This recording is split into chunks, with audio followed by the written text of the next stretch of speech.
Bangkok, 29th November, it's the 5th December. Booked. Can't believe I did this. My first ever solo international trip to Bangkok.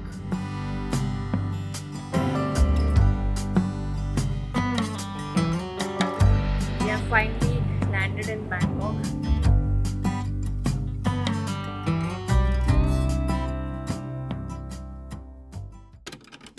So a little back story.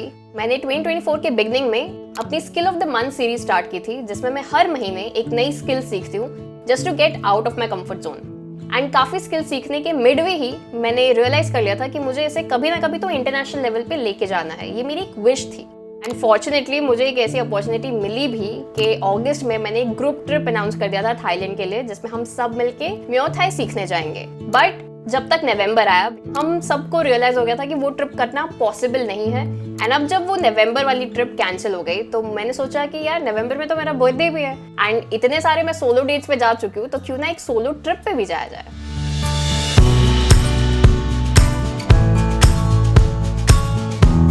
अभी just पता चला कि मैंने breakfast में जो चावल खाए वो फिश ऑयल में बने थे। पैनकेक्स में एग था, ये तो मुझे पता था, but I am no more a vegetarian now. This is the view from my hotel and ऐसा लग रहा होगा कि ऊपर UFO जा रहा है, बट नहीं, ये मेरे कमरे की लाइट है, इसका रिफ्लेक्शन इस मिरर पर आ रहा है। One thing that people don't tell you about solo trip is you feel lonely sometimes. अभी जैसे आज मेरा बर्थडे है, बट इस पूरे कमरे में मैं सिर्फ इस कैमरा से बात कर रही हूँ। आई डोंट नो, मतलब I don't know how to put this in proper words, but कभी कभी हिट हो जाती है वो loneliness.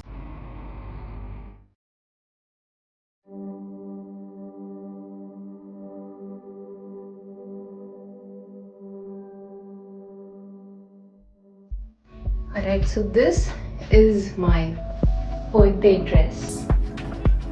And this is how मुझे लगता है आज फैशन के चक्कर में मेरे पैर की बैंड बजने वाली है, because I am wearing heels और यहाँ पे वॉक बहुत करना पड़ता है। जब बैंकॉक जाने का मेन एजेंडा ही बर्थडे सेलिब्रेट करना था तो मैंने डिसाइड किया कि अपने आप को ना थोड़ा लग्जरी एक्सपीरियंस गिफ्ट करते हैं। सो मैंने एक सनसेट क्रूज बुक किया था, जिसके लिए मुझे एक फेरी लेके एशियाटिक रिवर फ्रंट जाना था।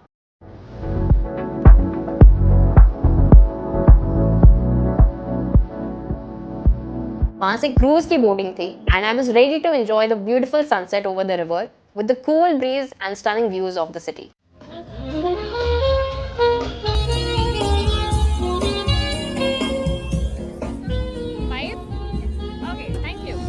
So we are here.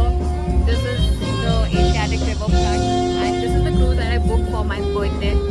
Let's see how this goes, but I'm pretty excited because ये जगह रात को बहुत अच्छी लगती है and जो जगह ये लोग कवर करने वाले अभी वो भी बहुत अच्छा है। प्लस यहाँ पे कॉम्प्लीमेंट्री बर्थडे केक भी मिलता है। So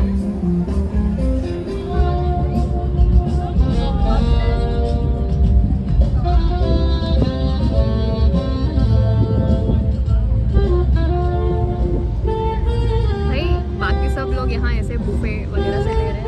there is a buffet, there is a live music going on, but मुझे यहाँ खाना ऐसे परोस के दिया उन्होंने, सामने से ला के दिया है। मुझे नहीं पता ये स्पेशल ट्रीटमेंट इसलिए मिल रही है क्योंकि बर्थडे है मेरा या क्या, क्योंकि जब मैं बुक करी थी तब तो मुझे ऐसा कहीं दिखा नहीं कि स्पेशल ट्रीटमेंट मिलती है किसी को, बट अब मिल रही है तो ठीक है।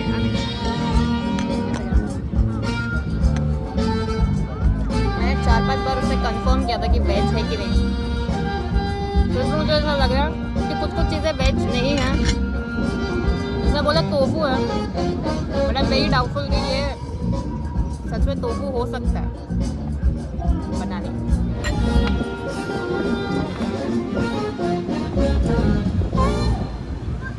ये अभी सर के ऊपर से जाने वाली है।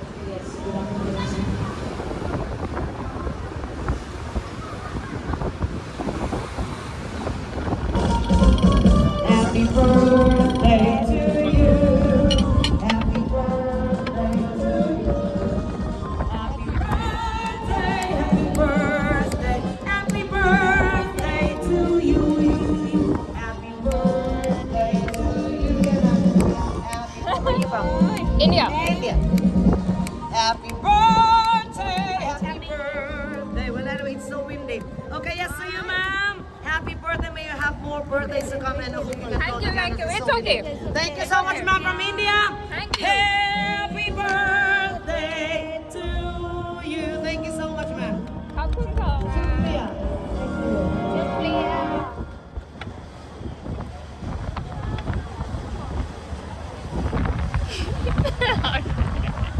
How do I react to this? Okay. वो लोग अभी केक दे के गए हैं, बट मैं इसको पोर्ट्रेट लैंडस्केप में शूट करना भूल गई थी. बट बहुत लोग हैं जो यहाँ पे जो सेलिब्रेट कर रहे हैं अपना birthday. It's a good space to be in. जहाँ लोग यूजुअली अपने बर्थडेज को दोस्तों के साथ सेलिब्रेट करना प्रेफर करते हैं, वहाँ पे मैं अकेले ऑफ कोर्स थोड़ा ऑकवर्ड तो फील कर ही रही थी. But when you are just being there all alone, you're just sitting with your thoughts. You get to know so much about yourself कि तुम basically किस तरीके के इंसान हो. You are enjoying your solitude. You get to do exactly what you want. There's no pressure or no expectation from others. Just you, your thoughts, and a day to enjoy being yourself.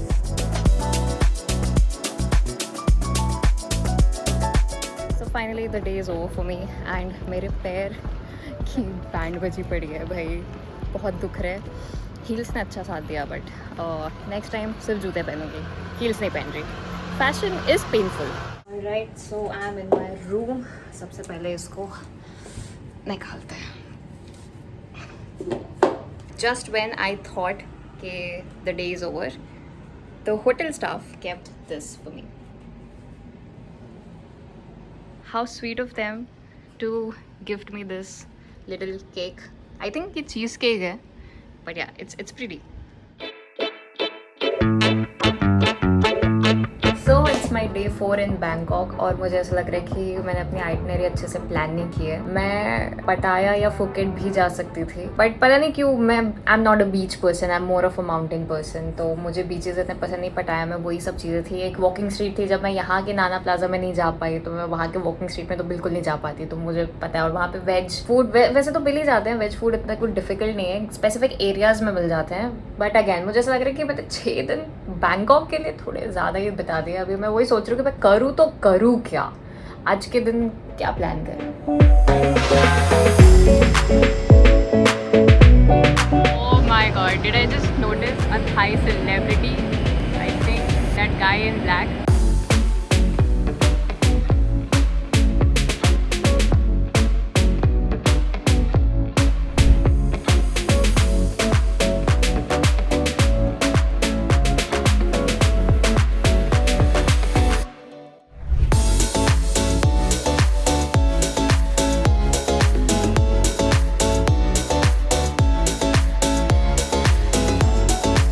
यहाँ के लोग actually बहुत ज़्यादा helpful हैं और solo travel बहुत सारे लोग कर रहे हैं. तो अगर आप किसी को बोलते हो कि भाई मेरी फ़ोटो खींच दो, तो वो लाइक खींचने को तैयार हो जाते हैं और वो तब तक खींचते रहेंगे जब तक आप सेटिस्फाई नहीं हो जाते.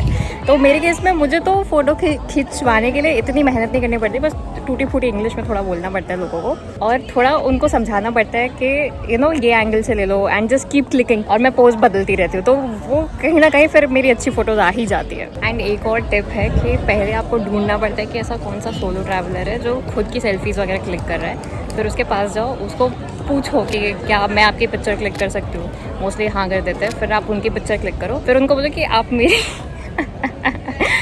पिक्चर क्लिक कर दो. तो या आई मीन भाई करवानी है पिक्चर क्लिक तो करवा सकते हो. और बहुत ही मज़ेदार लोग हैं भाई आके. मुझे तो अच्छे लगे काफ़ी. बहुत पोलाइट है. थैंक यू बोलते हैं, सॉरी बोलते हैं, गलती से भी टच हो गया कुछ तो. एंड बढ़िया जगह है. लाइफ का ना हर एक एक्सपीरियंस आपको कुछ ना कुछ सिखा के जाता है. एंड अकेले ट्रैवल करने से मैंने खुद के बारे में और दुनिया के बारे में इतनी कुछ चीज़ें सीखी है जो शायद मैंने मुंबई में अकेले रह के नहीं सीखी थी इतने सालों में. मुझे पता चला कि खुद से चीज़ें प्लान कैसे करते हैं, एक अच्छा बजट कैसे बनाते हैं, अपनी सेफ्टी का ध्यान कैसे रखते हैं, या अगर कोई प्रॉब्लम भी आ गई तो बिना डैड को फ़ोन किए उसका सोल्यूशन खुद कैसे निकालते हैं. एंड जब मैंने ये सब चीज़ें की तो उसके बाद ना मुझे एक अलग ही होप मिली एंड एक अलग ही कॉन्फिडेंस बिल्ड हो गया मेरे अंदर कि दृष्टि तू कर सकती है. You can figure out things. I mean मैंने इस ट्रिप को लेने के बाद अपने आप को इतना सरप्राइज किया है by doing things that I wasn't good at. भाई मैं मैप्स पढ़ने में इतनी बुरी हूँ, मतलब मैं बता नहीं सकती शब्दों में कि मैं कितनी टेरिबल हूँ एट रीडिंग मैप्स. मुझे गूगल मैप्स पढ़ने ही नहीं आते. एंड मेन रीजन बीइंग क्योंकि मैं एम्बिडेक्स्ट्रस हूँ और मेरे को लेफ्ट राइट में हमेशा कंफ्यूजन होता है, तो भाई मैं हमेशा रास्ता भटका दूंगी, मुझे पता ही नहीं चलता लेफ्ट राइट क्या है, मेरे को मैप्स याद ही नहीं रहते। बट बैंकॉक में ट्रैवल करने के लिए मैंने किसी से भी नहीं पूछा कि भाई ये रास्ते पे कैसे जाते क्या करते, मैंने खुद से फिगर आउट किया, पूरा मैप पढ़ा मैंने, मुझे पता चला कि BTS स्काई ट्रेन में मेट्रो से एक जगह से दूसरी जगह पे कैसे जाते हो। भाई मुझे नहीं पता था कि मैं वो कर सकती हूँ, वो this was like a biggest win for me. Plus जैसे मैं हमेशा बोलती रहती हूँ कि मैं इंट्रोवर्ट हूँ, मुझे स्मॉल टॉक करनी नहीं आती या स्ट्रेंजर्स के साथ कॉन्वर्सेशन करनी नहीं आती, बट इस ट्रिप में मैंने बहुत बातें की है, अननोन लोगों के साथ भी बात की है, लैंग्वेज बीइंग अ बैरियर, फिर भी मैंने कितने सारे अच्छे कॉन्वर्सेशंस किए। ऑफ कोर्स मैं उसे शूट नहीं कर पाई because I was busy enjoying the moment and sometimes strangers were not comfortable being in the camera, but I loved interacting with people this time. And let me tell you my biggest flex of this trip. एक US traveller था, उसे रास्ता नहीं पता चल रहा था कि MRT स्टेशन तक जाते कैसे, उसे एक जगह से दूसरी जगह पे जाना था, बट MRT ट्रेन चेंज करनी थी बेसिकली, जो बैंकॉक गया उसे समझ आ रहा होगा, और उसे पता नहीं चल रहा था कि ये कैसे स्विच होता है, क्या होता है, इसकी टिकट कहाँ से मिलती है वगैरह वगैरह। And he just asked me कि भाई क्या आपको पता है, एंड मैंने उसे डिटेल में हर एक चीज सारा रास्ता बता दिया A to Z, और इतना क्लियर करके बताया कि उसने मेरे से पूछा do you live here because it seems like you are local. I was like no, I landed here 2 days back. भाई एक लड़की जो मैप्स देखने में इतनी बुरी थी, उसे मैप्स रट्टा थे इतने हद तक कि उसने एक वहाँ के फॉरेनर को हेल्प किया ट्रैवल करने में। भाई मैं इमेजिन नहीं कर सकती कि दृष्टि ये भी कर सकती है। बट सिर्फ खुद के बारे में नहीं, मैंने वहाँ के लोगों और उनके कल्चर के बारे में भी बहुत सारी चीज़ें सीखी। एक तो वो लोग बहुत ही ज़्यादा पोलाइट है, हमेशा स्माइल रहेगा उनके चेहरे पे, बहुत ही वेलकमिंग है। उन लोग को भी थोड़ा बहुत इंडिया का नमस्ते वगैरह सब चीज़ें थोड़ी बहुत कल्चर पता है। इनफैक्ट हिंदू कल्चर काफ़ी कुछ मैच भी करता है थाई कल्चर से। गंदगी बिल्कुल नहीं है, हमेशा साफ सफाई मेंटेन करके रखते हैं। अगर पैसे भी देते हैं तो वो लोग दोनों हाथों से देते हैं। यहाँ पे इंडिया में कैसे कि हाँ ले ले, या कभी कभी तो हम बस ऐसे ही दे भी देते हैं। वो लोग लेजिट रिस्पेक्ट करते पैसों की, कि देंगे भी ना तो ऐसे लाइक दोनों हाथों से देंगे। एक कोई लेडी थी जिनके दूसरे हाथ में ऑलरेडी कुछ सामान था, तो उन्होंने लाइक दूसरा हाथ अपने पहले हाथ पे रख दिया पैसे देते वक्त। आई was like wow, I am 100% sure कि इन हैबिट्स में से डेफिनेटली कुछ ना कुछ हैबिट तो मैं अपनी लाइफ में भी इंकॉर्पोरेट करूंगी, so that as an Indian citizen मैं एटलीस्ट अपनी कंट्री के लिए कुछ कर पाऊँ। Plus Thailand was pretty safe for me. I think in general also Thailand is pretty safe for women solo travellers. मैंने कहीं पे भी ऐसा एक्सपीरियंस नहीं किया कि लोग आपको घूर रहे हैं या कहीं आपको गंदी नजर से देख रहे हैं या कुछ आपको छेड़ने की कोशिश करेंगे, आपके पीछे पीछे जा रहे हैं। I think area to area depend करता है। जहां मेरे तो किसी भी एक्सपीरियंस में मैंने ऐसा कुछ भी नोटिस नहीं किया, मेरे लिए it was completely safe. Overall इस एक ट्रिप ने ना मेरी पर्सनैलिटी इतनी ज्यादा इम्प्रूव कर दी है कि अब I am a totally different दृष्टि। मैं पहले से ज्यादा मैच्योर हूँ, पहले से ज्यादा नॉलेजेबल हूँ, पहले से ज्यादा कॉन्फिडेंट हूँ। So I am just curious to know कि अगर एक ट्रिप से मेरे अंदर इतने चेंजेस आ सकते हैं, ऐसी मैं अगर और कंट्रीज में ट्रैवल करना शुरू कर दूँ या और नए लोगों से मिलना शुरू कर दूँ, तो मैं अपने बारे में कितना कुछ जान पाऊंगी या लोगों के बारे में कितना कुछ जान पाऊंगी। मेरी क्यूरियोसिटी कितनी बढ़ जाएगी। आई मीन मैं बता नहीं सकती, मैं बहुत खुश हूँ पहली चीज इस ट्रिप को लेने के बाद कि मैंने सक्सेसफुली वो चीज कंप्लीट की है। And I am just curious to know कि भाई आगे और क्या रखा है जिंदगी में। सो 2025 is definitely gonna be a year of more travel, a year of more pushing myself to get out of my comfort zone. And with this, I would like to end this video. Happy New Year to you guys. मुझे comment में ज़रूर बताना कि आपके 2025 के goals क्या हैं, and I hope कि इस साल एटलीस्ट मैं कोई ग्रुप ट्रिप लेकर आ सकूँ जिसमें हम सब मिलकर ये एक्सपीरियंस कर पाएँ। हर बार सोलो जाके शायद मैं थोड़ा बोर हो जाऊँ, so maybe I would want to take a group trip. Start saving your money, guys, and I'll see you guys in the next one. Stay tuned. See you soon.